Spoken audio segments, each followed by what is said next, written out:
Good morning. Well, fall is in full bloom.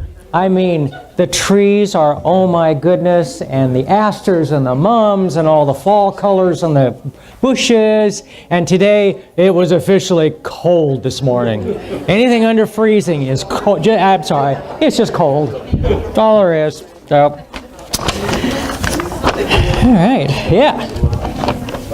Oh, of course, there are people in the audience that have fans right now, so yeah. That's a whole nother issue. Hey, we do have a couple patron saints by the name of John Lennon and George Carlin. And John said, love is real. Real is love. Love is feeling. Feeling is love. Love is wanting to be loved. Love is touch. Touch is love. Love is reaching. Reaching love. Love is asking to be loved. Love is you, you and me. Love is knowing we can be. Love is free. It sounded like a song, doesn't it? It goes on a little bit, but yeah, that definitely sounds like a song. So probably should be, probably was. And George, have you ever noticed that lawyers always smile more than the clients? Should be a warning. And more t-shirts. And I have a whole new magazine that I brought in today besides what I've got left in this one. So, all right. Politicians in diapers need to be changed often for the same reason. I ran 2 miles today. First I ran out of beer, then I ran out to get more. No children. Okay. People say I can't multitask, but I can piss you off and amuse myself at the same time. Oh. And she wasn't in here when she heard. She didn't hear it. Yeah. She didn't pay a lot of attention to me anyway, so. The doctor said I need to start drinking more beer. Also, I'm calling myself a doctor now. My fondest childhood memory is not having to spend 40 hours with people who make me feel angry and tired just so I can afford to buy paper towels and laundry detergent. So, sometimes true. Sometimes true. Sad but true. Sad but true. Education does not mean teaching people to know what they do not know. It means teaching them to behave as they do not behave.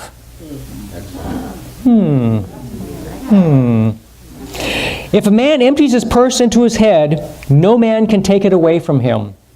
An investment in knowledge always pays the best interest. Yeah, that's true.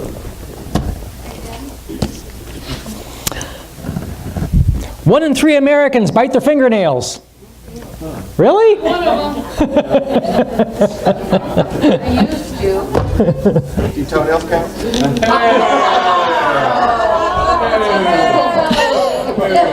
Someone asked if toenails count, so yeah. Probably not. Oh, it got worse. I'm not going to repeat it.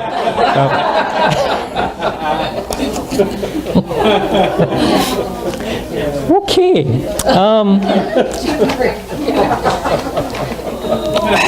I already did that. No, I didn't do that one. That's right. Okay. Never contend with a man who has nothing to lose. A minute's success pays the failure of years. Sometimes true. Nothing fails like success because we don't learn from it. We learn only from failure. Dang it.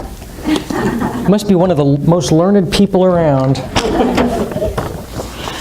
All right. Great truths that children had learned last week. I'm going to do great truths that adults have learned this week.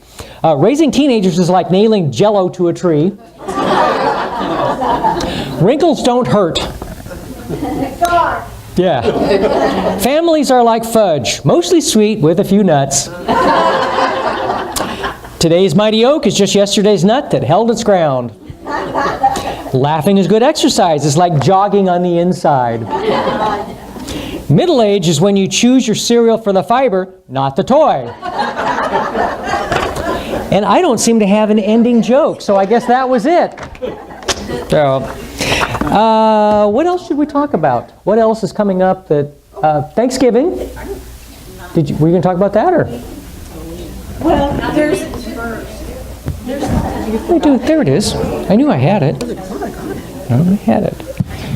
Yeah, so we're going to do a Halloween themed service at the end of the month, so keep that in mind and start thinking about costumes, because we want you to wear your costumes to church, and then we're going to have a little snack costume party kind of afterwards. So instead of a potluck, it's going to be a snack luck. So bring snacks so that others can share, and yeah, so just have fun with it. Just giving you a heads up as well. We received this as a donation to the church. I'm going to start selling raffle tickets. I might even start selling them as early as next week. We're going to draw for them in November, so it gives us plenty of time. You know how people kind of come and go each Sunday, different people. We want to give everybody a chance. And if you're out there on YouTube and you'd like to buy a raffle ticket for this, just let me know. That oil painting, right? Yeah, and I'm not sure who's the artist. Yeah, well, we acrylic. know? Thank you. Yeah, that's probably more Acrylic. accurate. We also had another one donated to the church that's on the side wall over there. We were guided to put it there. We're going to keep it. And we're going to keep that one. Yeah, but this one for sure is going to be raffled. $5 tickets, and like I said, you'll have plenty of time to buy lots of tickets to win it. So keep that in mind as well. Thanksgiving, are we planning on doing that at the church? So for the last few years, we've done Thanksgiving here at the church. Joe and I usually do the turkey, and then everybody else brings the fixing. It has always been so much fun. Yeah. And so everyone is welcome who doesn't have a place to go, or even if you have family that you've been invited to go and you'd rather come to this family. Oh, I'm sorry. No, I'm going to go to church for dinner. Yep. So those are just some things that are actually coming up, within the next couple of months. December, again, we'll announce it as we go, but we'll do another little gift fair thing here. What are we calling it, Janice? Gift fair. I guess that's a good thing. So yeah, so plan on that. If you'd like a table, we are limited in space, so if you want a table, come see me and I'll start marking people's names down. Thank you. I think that covered lunch. Cool. Thank you. Yeah. Lynn needs the microphone for opening prayer after your song. Okay.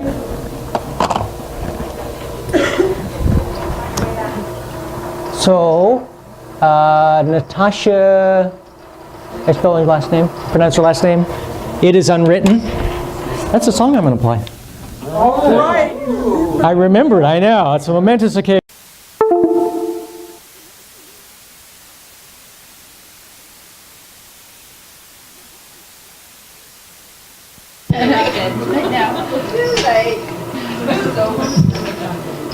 We actually had this portion semi.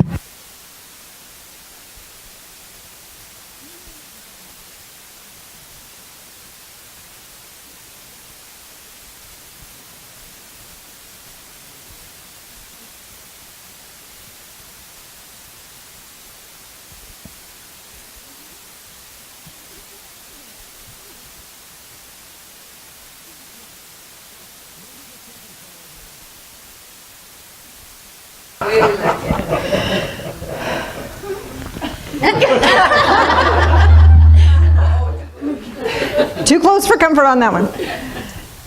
So let me do this first really quick. Calendar, because we forgot. Monday, chakra clearings. Remember last week we talked about chakras in our service? Our chakras get crowded up really fast, so you might want to attend that. Clear is good. Drum circle on Tuesday. There's a practice for all those people who are taking the tarot certification workshop. We have a free practice. Thursday is Followers of the Way, and we're going to be talking about ghosts. And then workshop on Saturday is Discover Your Genius. And there's some flyers for that on the back. And then there's rest of the stuff. And, we were mentioning about the Halloween costume party. It's our philosophy It's better to be sacrilegious than sanctimonious. That's why we're doing that. So on that note, well, let's have an opening prayer.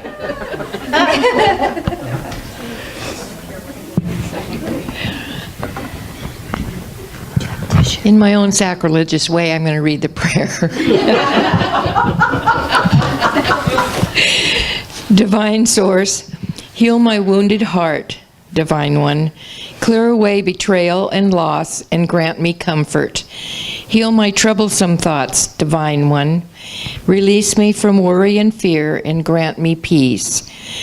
Heal my damaged soul, Divine One. Bring forgiveness and grant me grace. Heal my body, Divine One. Restore my health and free me from suffering. Help me to see a way to clarity and healing. May it be so. In Jesus' name, amen. Amen. Thank you for that. Thank you.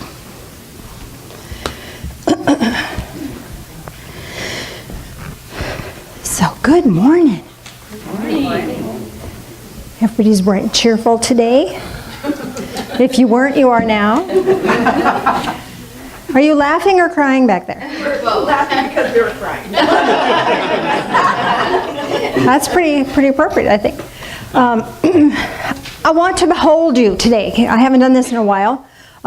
Some people make them really uncomfortable. Here's what the process is I am going to view you with the eyes of love. There's no judgment, no criticism. I'm just going to observe you from the eyes of love. Now, I'm going to ask you to do it a little differently today. Don't give back. And the reason I'm asking you not to give back is because it's so easy to give and it's hard to take. It's hard to receive. So for now, just for this moment, just receive. So what I'm going to do is I'm going to look each of you in the eye as best I can. If you don't want this and it feels really uncomfortable, just look away. It's okay. No. Nobody's going to force this on you. It's all free will, free choice. But I would encourage you to allow yourself to receive this acknowledgement of your existence and your journey to this moment. Okay, so if you would be willing, just receive.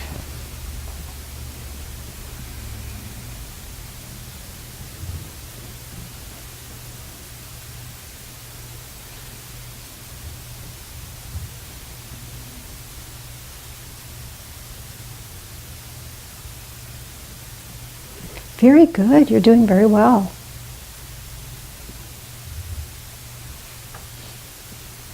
Time has passed. It'll be a lot harder for you to receive.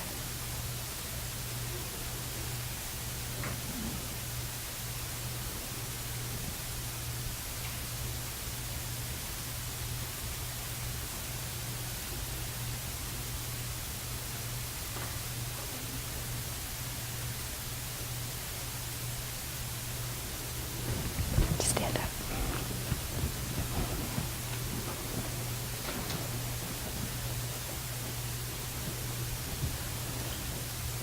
I see you, Phil. The back. Way in the back. They're distracted with their baby. All right. So that's over. You can relax now. Your ears didn't fall off. It's all good.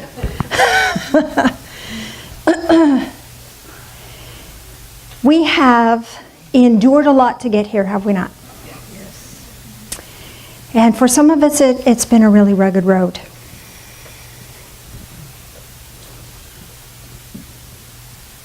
Matter of fact, for most people here, I don't think there's anybody here that could say they had it easy. Here's the thing. We just sang the song Unwritten. And from what happens from here is really, really important. What happened before now is also important because it brought you here. And we often perceive what happened, as a moral judgment on our spiritual self. And I'm not sure that's the truth. I'm not here to tell you what to believe. I'm going to challenge your thinking on that just a bit. Because here's what I think. I think some of the things that happen to us and are happening to us, there's some that are in this room that are stuff's happening right now. It's not pleasant. I think those things happen so that we can recognize divine source as the source. And that when we're to the end of our rope, we realize that we're hanging onto a rope and not divine source. And we're being asked to let go of the rope, which is really our ego, thinking, I've got control of this. I'm going to hang on to that really tight. And to cling to something that has value. Something that can get us where we want to go. So whatever your circumstance right now, whatever's hanging you up, because we all got stuff. So whether it's something that happened in the past or something that you're experiencing right now, I want you to hang on to it really hard right now. Just hang on to that. Control that. Control that. Got it? You really hanging on to that? And how's that working for you? Exhausting, isn't it? The title of our message today has been Sounds of Silence. And I have had some feedback about, now that song is in my head. Thank you very much. I didn't intend for that. That's an unintended consequence. But if we can get silent from the story we're telling ourselves, and we can implement a new beginning, that would be really important for us, wouldn't it? Because here's the thing. In Proverbs, chapter 4, verse 23, it says, watch over your heart with all diligence, for from it flow the springs of light. Let your eyes look directly ahead, and let your gaze be fixed straight in front of you. Watch the path of your feet, and your ways will be established. So it's important to protect our heart space. And wounds and sorrows from the past affect our heart space in the here and now. That's not to say we go, la la la, never happened. No, things happened. And they're mournful and painful. And there can be defining moments without defining who we are. Who you are is who you choose to be. It's all about free choice, free will. Well, what do you choose for yourself? What's the story you've told yourself about yourself? And a lot of times we've had our life experiences that reinforce those things for us. Like when I was growing up, I heard, you're stupid, you're stupid, you're stupid. So I would do stupid stuff and go, oh, look, I'm stupid. I still do stupid stuff. I don't tell myself I'm stupid anymore. I go, oh, God, that's hilarious. I think I'm funny. So what am I telling myself? It's a shift on the story. So whatever your story is, and you know what your story is. And this happened and that happened and that's why I'm this way and I'll always be this way because of this. That's our story.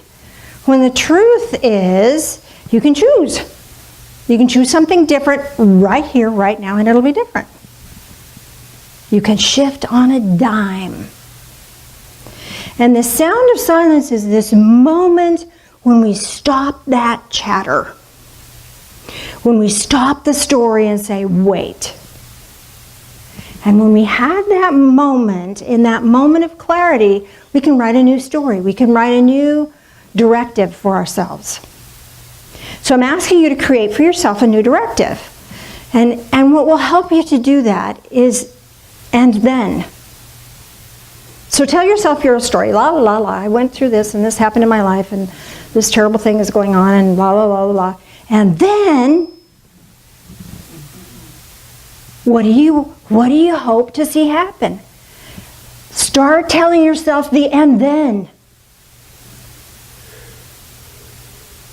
Instead of telling ourselves this is how it's always been. And then she left. And then she took some classes, and then she read a book, and then she wrote a book, and then she whatever. What would you like to see happen next? Because you're right now, right here in the and then moment.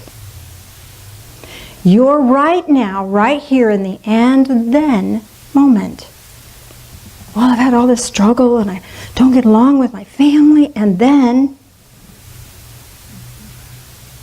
I found a new way of forgiveness. Then I found a new way of being. And then my eyes opened. What's your and then? And here's the really cool thing, is you get to have a new and then anytime you want. Anytime you want. Because the story is just a story that we run in our head. Let's see if I can say it differently. I'm being drawn to say it differently. So how many people have ever experienced a past life regression? Okay. And some of those were pretty profound, correct? Yes? Could you explain what that is? Because I don't think I'm the only one that doesn't know. Oh, okay, thank you for asking.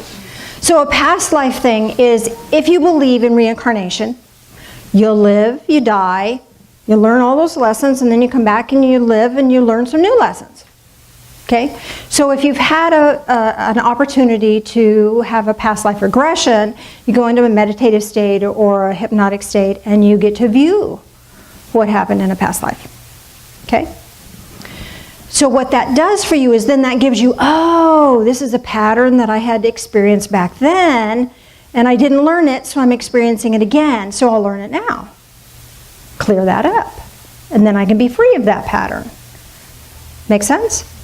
So whatever you're experiencing is you get to have an opportunity to learn what was it this was all about. And here's the thing, sometimes we don't know. Stuff happens. And when stuff happens, we take it personally. Oh, this means I'm a terrible person because this is happening to me. No. It just means this is happening. And for your journey in this life, you're experiencing something that is going to bring you closer to divine source in some way. Whatever you're experiencing has value. And like I wrote in the art, was it this month's article or last month's article? About finding the blessing in loss. Was that last month? This month? So we can't seem to find the blessing because we're stuck in the story of it. This is terrible. I hate it. We're judging it. I hate this. I don't like it. I don't want it to happen. I want it to stop. I want it to fix it. I don't want it to be this way. Okay? We do that. That's human nature. Because really we want to just go la la la la la through life. And unfortunately, going la la la la la through life isn't very deep. There's not a lot of power in that. Certainly would be a lot more fun than some of the things we're enduring. But when we can get into a deeper state of awareness, then we can view what's happening in a different way. And recognize what it is it's just a story. Yes, you're experiencing it. Yes, I'm not minimizing that at all. But our judgment of it, we can let that go. Instead of judging it bad, we can say, I wonder what the blessing is in this. The moment we move into a place of wonderment, I wonder, then we step out of judgment and we open the door to and then. I wonder what I'm learning from this. And when we can find what we're learning from this, oh, then we can move into the and then. And from that and then we can journey forward. Make sense?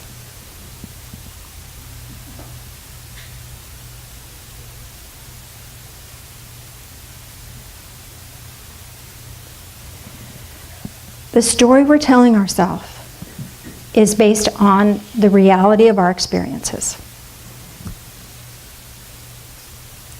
And yet, the flavor we're putting in it is determining whether it has sweetness or not. I made almond roca for my grandkids the other day. Come on in, you guys. We'll find you spots. There's people in the back. You want to bring them in? So I made this almond roca. The first batch I made, I don't know what I did. It was really bad. It was really bad. I don't know. It was really funny. It was really funny. See? And then she was funny. I stirred and I stirred and I stirred and I stirred, and it was funny. The top layer was really good. Dark chocolate and almonds chopped up on top, and it stuck to the brittle part just fine. Except the brittle part was tasteless and like dust. It just crumbled. It wasn't anything. It was awful. So I thought, well, I'll eat it. I can eat any kind of sugar, right? Well, I'll break off the top chocolate part and I'll eat that part. So as soon as I intended for that to happen, it wouldn't come apart. Up until then, it was beautifully and just crumbled right off. And so I got to throw that away. It's very, very healing to the soul to throw candy away. Do you know how powerful that is to throw crap away? Anyway. So then I had to make 2 more batches because one boy wanted with dark chocolate and the other one wanted with semi-sweet. So here I'm made 2 new batches, and they both turned out really, really good. And I'm giving it all away so I don't have any remnants. But the story I'm telling myself about the process, you have to stir for 12 minutes. And the first batch, when I was making the batch that didn't, it was like, oh, my feet, I should have put my thing under my feet. My feet are tired. It's been 11 minutes. I'm already tired. So the story I was telling myself when I was doing that process made it really not fun. So when I threw that away, waited a couple of days, did it again. This time it was like, okay, I'm making this for my grandboys. He's gonna love this. This one's gonna be really, really good. And the story I told myself was how fun it was and how much fun we're gonna have when I get together. And so Phil and I wrapped their presents, or I wrapped their presents, but Phil helped me pick out the wrapping paper. We got, the boys are 20 and 22. So we got Elmo paper. And they're in a band, so we bought little skeletons. And one I drew a little guitar and glued it on, and when Phil helped me glue and wire toothpicks for the drums, because there's a drummer. So it could be fun, or it could be dreary, hard, burdensome. What's the story we're telling ourselves? And then she had fun. Give yourself that and then. But it takes just that moment of silence, that moment of stopping the story, recognizing we're in the story. I think that's the hard part, is we're so used to the story, we think it's true, we think it's real, when that's not the truth at all. Stuff is happening, yes, and I get there's some things that are not pleasant, and yes. At the same time, there's this vibrance and exuberance for life that transcends all of it. And that's what we're looking for. And that when we listen to the story and buy the story, we miss it right past. Because the story seems so real. It seems like it's got to be that way. Life is hard. Life hurts. Nobody loves me. All of those things we tell ourselves. And then it can be different. What do you want your and then to tell you? That's the key. That's the key. So I want to do a guided meditation for us. And I've been bouncing back and forth between a couple of guided meditations. There's one I've never done before that I'd like to do for you. And then I keep getting, no, hold that off. We're not ready for that one yet. So let me just ask in this moment if we're ready for that one. Can I do that? Would you give me a moment to do that? Let me just check it. Ah, we can. Oh boy. So I've never done this guided meditation before, and I need to set it up for you because this is different.